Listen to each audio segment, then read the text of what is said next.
Hello friends, if you are somebody at CA final और CA inter level जिसकी exams upcoming जनवरी 26 attempt में है, या फिर आप कोई सीए में स्टूडेंट हो जिसकी दिसंबर 25 में एग्जाम है, तो ये वीडियो 56 टू 10 यानी कि taxation of gift income from other sources के आपके पूरे कॉन्सेप्ट को बहुत क्विकली रिवाइज करा देगा with all the nuances and practical points, जो आपको इंश्योर करेगा कि आप एग्जाम के अंदर इससे जो भी क्वेश्चन बने उसको सही कर पाओ.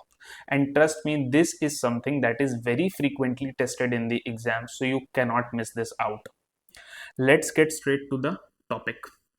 देखो यार, सबसे पहले समझो कि गिफ्ट का मतलब क्या है. बाय द वे, मैं रिक्वेस्ट करूंगा कि आपकी बेटर रिटेंशन के लिए आप जस्ट एक कोई नोटपैड ले लो, पेन ले लो. मेरे संग अगर आप इसको लिखते हुए चले जाओगे ना, ट्रस्ट मी, आपका आधा से ज्यादा काम यहीं पर हो जाएगा इसी वीडियो में. ठीक है, देखो समझो, गिफ्ट क्या होता है. गिफ्ट का मतलब है कोई भी ऐसी मनी या प्रॉपर्टी आपको मिल जाए विदाउट कंसिडरेशन या फॉर इनएडिक्वेट कंसिडरेशन, वो गिफ्ट है. ठीक है, तो यहाँ पर मैंने दो टर्म यूज किया, मनी या प्रॉपर्टी.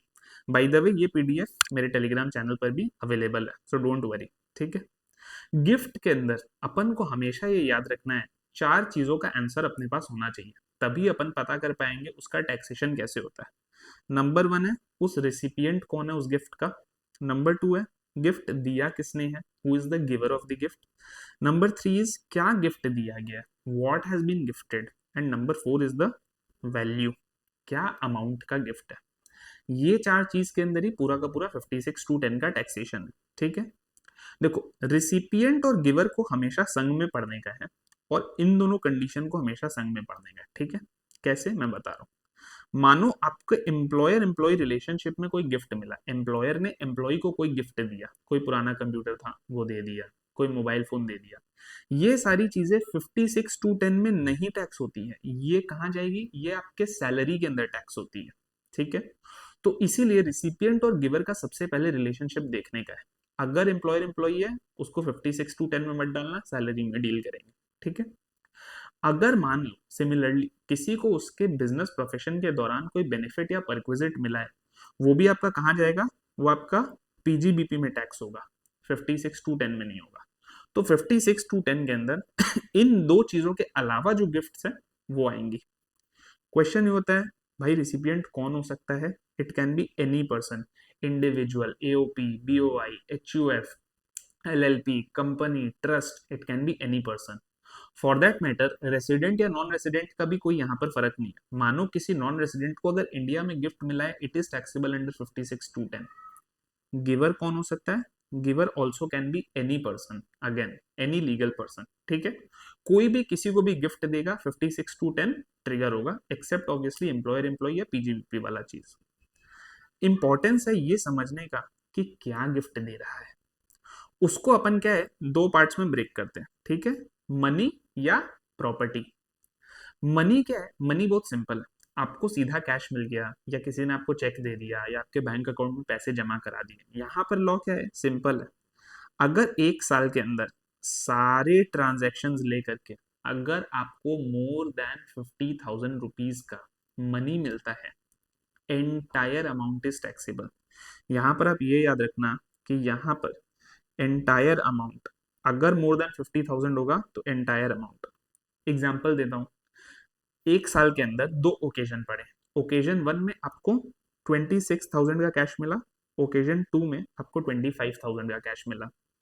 इंडिविजुअली अगर मैं देखूं तो 26 is less than 50, 25 is less than 50, but वैसे नहीं देखना है. हमें क्या करना है, हमें टोटल करना है. टोटल क्या हुआ, 51,000. 51,000 is more than 50,000, so entire 51 is taxable. ऐसा नहीं है कि इसमें से 1,000 या 50,000 हटा के सिर्फ 1,000 टैक्स करने का. Entire 51,000 will be taxable. ठीक है, ये सबसे सिंपल है मनी. अब आ जाते हैं प्रॉपर्टी के ऊपर. प्रॉपर्टी का क्या है, प्रॉपर्टी को अगर 56 टू 10 में टैक्स होना है तो it has to be a capital asset. Capital asset under section 214. तो यहां पर आपका क्वेश्चन होगा कि भाई अगर स्टॉक इन ट्रेड रिसीव हुआ है तब क्या होगा.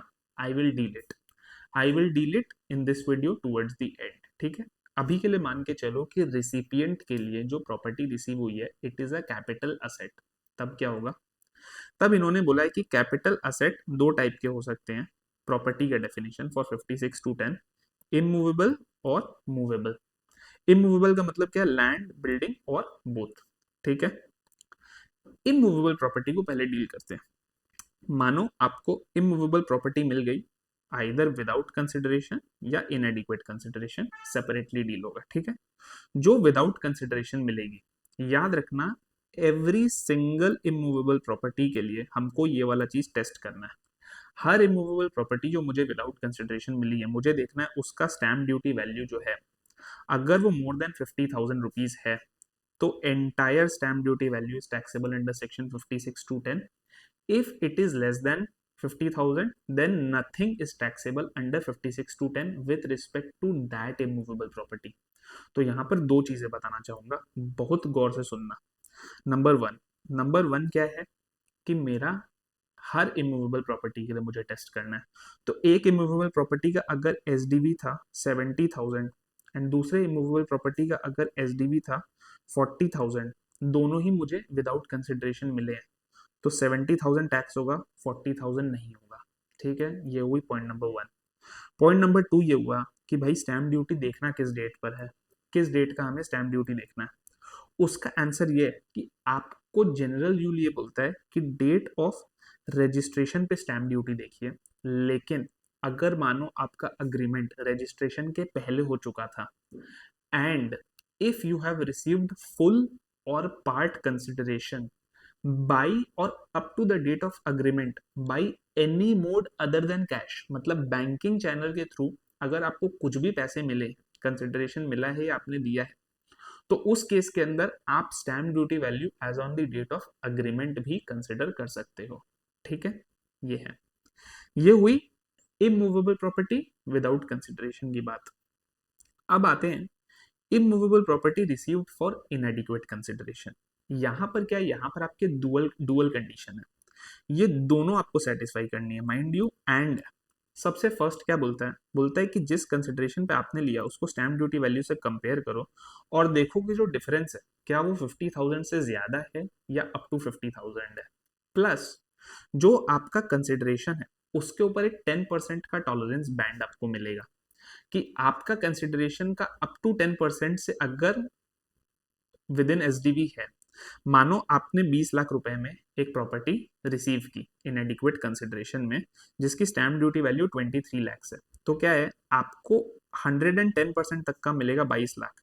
इससे भी ऊपर है तो फिर आपको क्या करना है, आपको चेक करना है 23 और 20 के बीच का गैप कितना है, 3 लाख है, which is more than 50,000. So your entire 3 lakhs, that is SDV minus consideration, 23 minus 20, entire is taxable under 56(2)(10).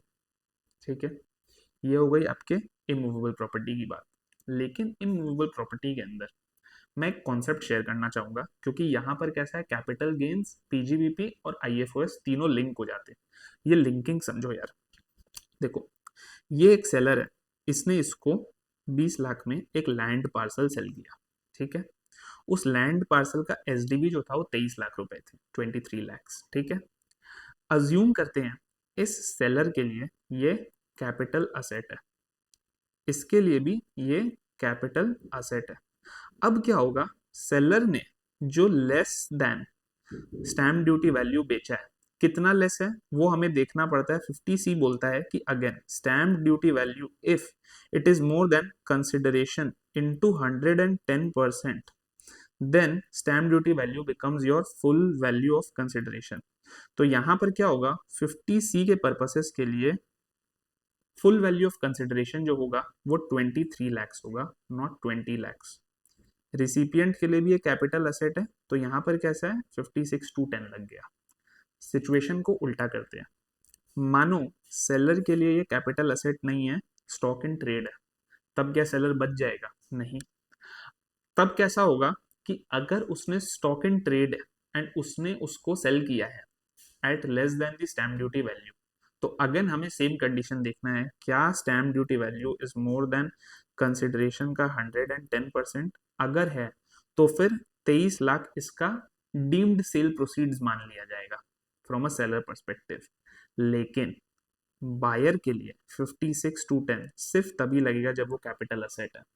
मतलब सेलर के लिए it can be capital asset or stock in trade, for buyer it has to be mandatorily a capital asset, if it is a stock in trade nothing is taxable in the buyer's hand. ये important interlinking linking था, इसलिए मैंने इसको यहीं पर cover कर दिया। ठीक है, अब आ जाते हैं अपने मूवेबल प्रॉपर्टी का। तो मूवेबल प्रॉपर्टी उन्होंने कैसे डिफाइन किया है, समझो। Movable property means a fabulous gift, F A B. F का मतलब क्या है, financial asset, shares and securities या virtual digital assets. Virtual digital assets क्या हो गए, crypto currencies, bitcoins, tokens, non fungible tokens, वो सब। ए का मतलब क्या है, आर्ट वर्क। आर्ट वर्क में क्या हुआ, jewellery, drawing, painting, sculpture, archaeological collection या एनी अदर आर्ट वर्क। और बी क्या हो गया, बुलियन। तो अगर आपको कोई फैबुलस गिफ्ट मिला है तभी आपके लिए 56 to 10 ट्रिगर होगा, वरना नहीं होगा। भाई इसके बाहर क्या गिर गया, एग्जाम्पल देता हूँ। मानो किसी को गाड़ी मिल गई, मोबाइल फोन मिल गया, रेफ्रिजरेटर मिल गया, 56 to 10 नहीं लगेगा।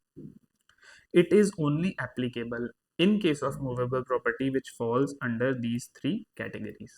ठीक है, जब मिला है तो अगेन जैसा हमने इमूवेबल प्रॉपर्टी के लिए एनालाइज किया वैसे ही इसके लिए भी एनालाइज करते हैं कि जो आपको मिला है either it is received without consideration or it is received for inadequate consideration.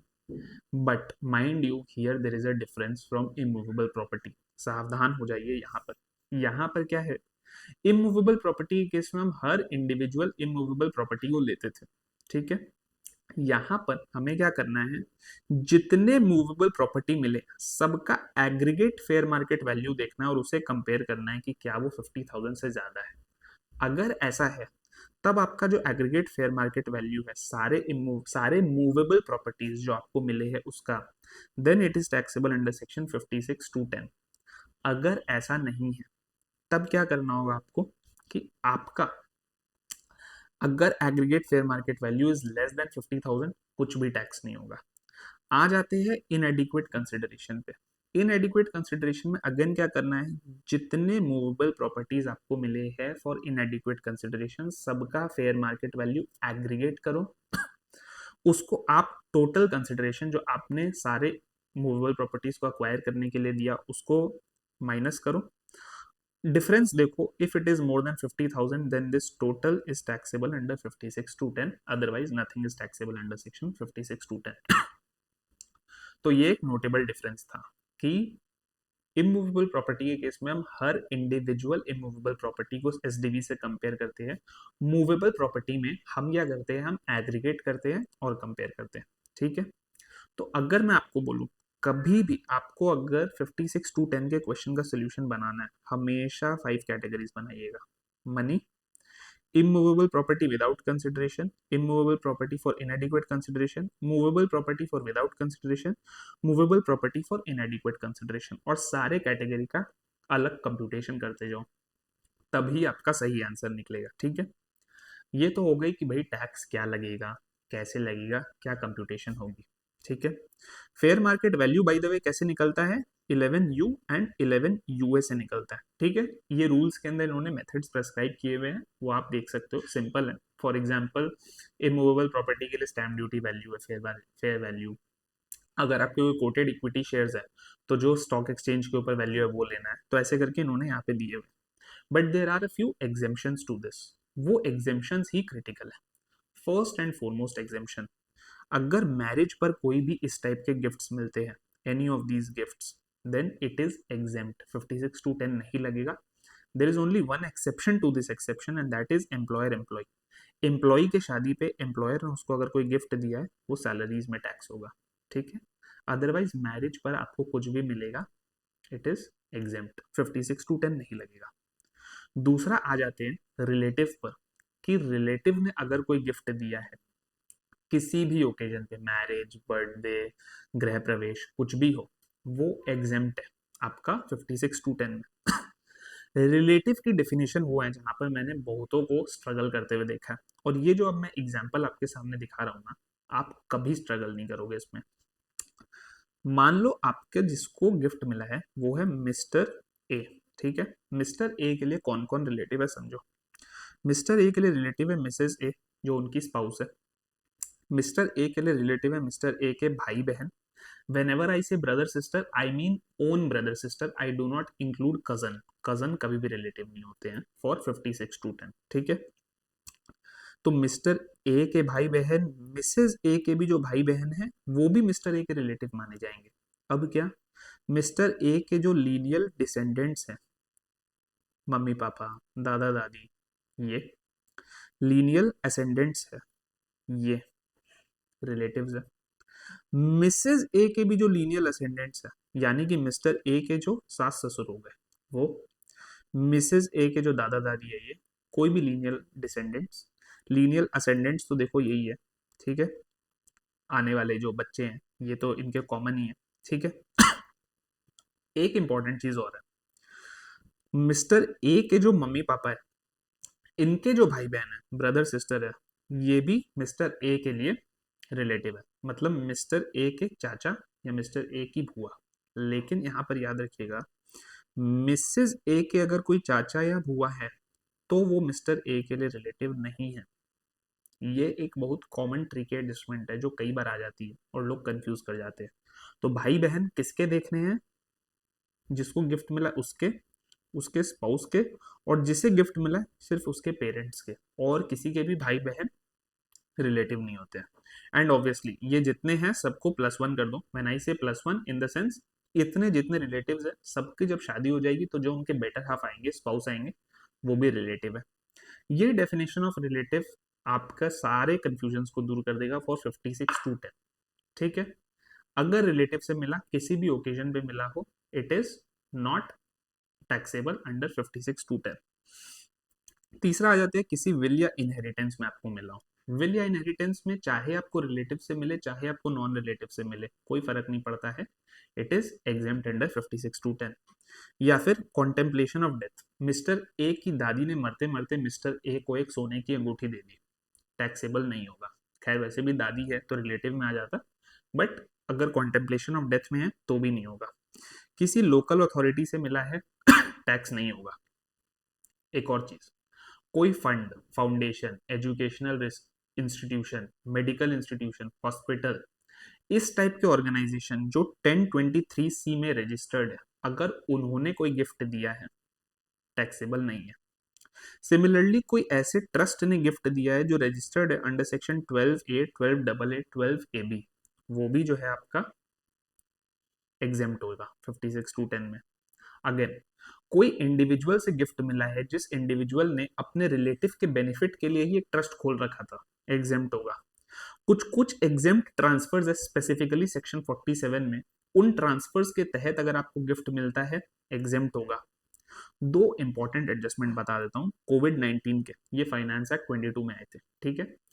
सबसे फर्स्ट क्या है, मानो एक मिस्टर ए है, इनको कोविड पॉजिटिव हो गए, ये हो गए या इनके कोई फैमिली मेंबर्स हो गए, तो उनके ट्रीटमेंट के लिए मिस्टर ए ने जो एक्चुअल एक्सपेंस इनकर किया, अगर कोई इंसान उस एक्सपेंसेस के लिए मिस्टर ए को पे कर देता है कि ठीक है तुम्हारा खर्चा नहीं लगेगा, मैं तुम्हें दे देता हूँ, रीइंबर्स कर देता हूँ, this will not be a gift taxable under 56 to 10. ये एक रिलीफ दिया गया.